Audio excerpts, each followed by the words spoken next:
আপনি যদি সবচাইতে কম দামে এমবি অফার এবং মিনিট অফার যদি বিক্রি করতে চান, তাহলে ফাস্ট রিচার্জের অ্যাপস ব্যবহার করে দিনরাত ২৪ ঘন্টা ড্রাইভ অফার রিচার্জ করতে পারবেন। ছোট, ছোট রিচার্জের উপর কমিশন পাবেন এবং সেটা সেকেন্ডের মধ্যে আপনি রিচার্জ করতে পারবেন।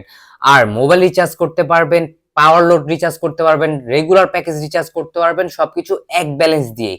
আর রিচার্জ করতে পারবেন সাথে, সাথে এবং এটার জন্য কোনো প্রকার পেন্ডিং প্রসেসিং এর ঝামেলাই নেই। যারা মূলত হাউস অফার বিক্রি করেন এবং অনলাইনে বিক্রেতা আছেন, সেলার আছেন, তারা চাইলে ফাস্ট রিচার্জের অ্যাপস ব্যবহার করে আপনি সবচাইতে একটা ভালো সার্ভিস পাবেন। আপনি যদি অন্য কোনো অ্যাপস ব্যবহার করে ভালো একটা সার্ভিস না পান, তাহলে আমি বলব আপনি ফাস্ট রিচার্জের অ্যাপস ব্যবহার করতে পারেন এবং এইখান থেকে ভালো একটা সার্ভিস পাইতে পারেন। এবং এই অ্যাপসের মাধ্যমে আরো অনেক সুবিধা আছে যা নিয়ে ইউটিউব চ্যানেলে ভিডিও আছে। আপনি চাইলে সেই ভিডিওটা দেখে এখান থেকে সবকিছু শিখে নিতে পারবেন এবং যেকোনো অ্যাকাউন্ট করে আপনার ব্যবসা শুরু করে দিতে পারেন।